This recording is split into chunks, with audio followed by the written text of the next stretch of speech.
This is now a French style binding. This is pre-cut, not from the shops bought. I cut that myself. It's cut on the bias. And I prepared this little sample beforehand, 1.2 centimeter seam allowance, and I want to bind the raw edges of the seam. So what I'm going to do now is fold my binding in half. I don't press anything. I just place the raw edge of the binding onto the raw edge of my seam allowance, just one side, and I fold as I go and slightly pull my binding, so that's like that, and I pull it slightly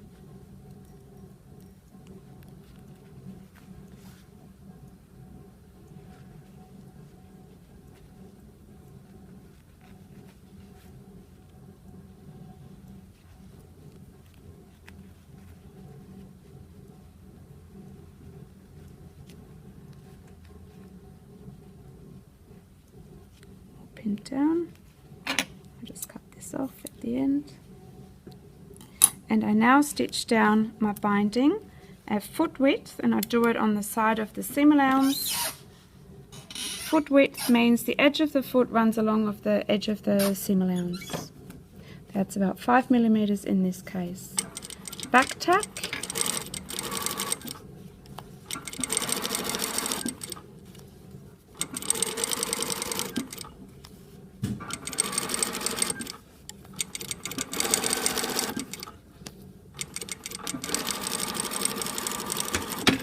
Back tack. I can now take my binding, pull it straight along the seam and fold it over onto the seam. It's the same, very similar to the pre-cut binding. This kind of binding is often used on sheer materials like organza or chiffons, because this binding is double folded, so it becomes quite thick. Now bindings can come in any width you want. It could be a feature or just a seam cover.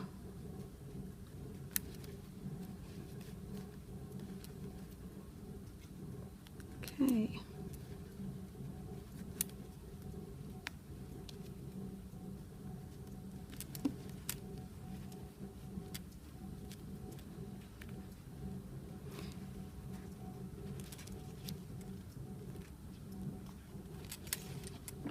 And I now stitch,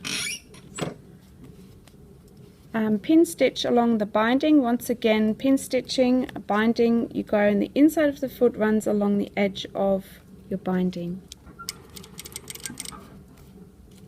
Back tack.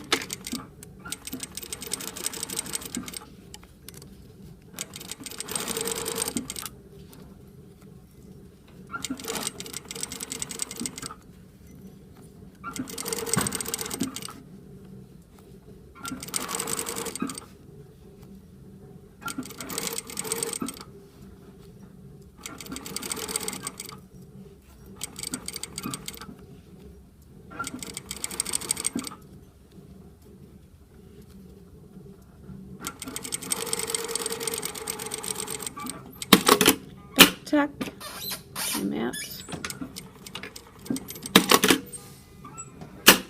and you've covered your seam. You obviously need to do the other side of the seam as well. You can either do it for contrast or in your same fabric. We're working on a bound seam.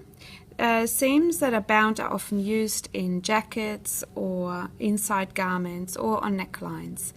You can use pre-cut bindings. You can get them already in your width that you want in different colors. How often they're quite stiff in the material, or you can cut your own in the same material or contrast binding. We're now using the pre-cut binding, and I'm pinning one side of the folded edge onto one side of the binding from underneath. So I prepared this seam earlier. I'm pinning this down,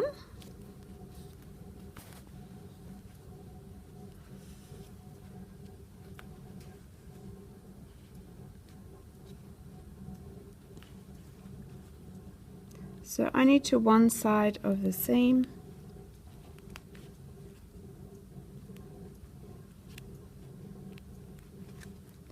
And then I'm going to stitch in the groove of the binding. Go to my machine, back tack, and stitch all the way down in the groove of that binding.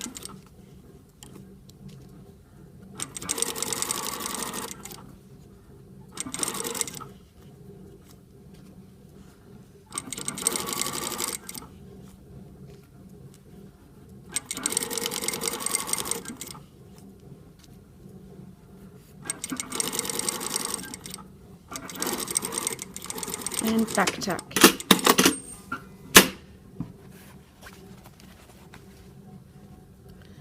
We have this binding stitched onto the seam, and we can now fold the binding over onto the stitching line, pin it, and I'm putting my hand underneath, so I'm not attaching it to my actual garment, so only to the seam allowance.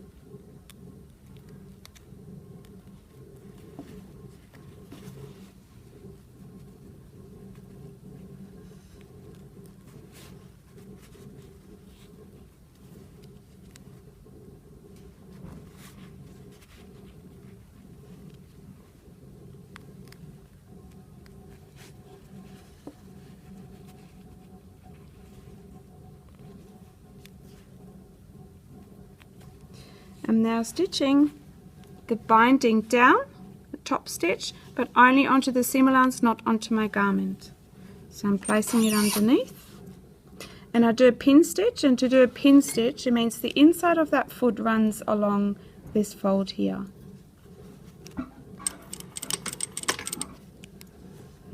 So that inside here runs along this edge.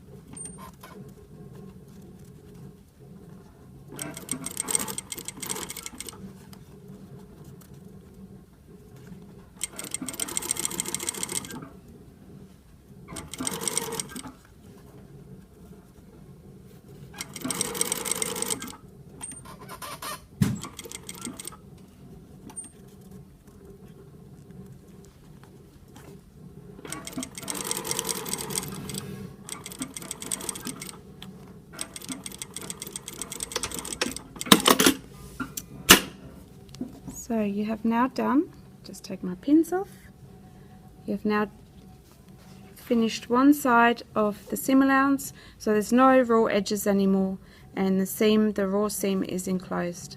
That is the pre-cut binding. You find bindings on garments like a dress like here.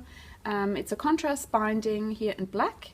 This binding was attached from the front coming to the back, and you can see the stitching along here, and is stitched in the groove along there. Bound seams you might find on garments like this jacket, not on the outside but on the inside, on the armhole, and it's to cover the seam, and it's done in a different material than your jacket. On these shorts you can see the binding is cut in the actual fabric, so it's self-bound shorts on the outside of the edges, but you can also see the waistband on the inside is bound.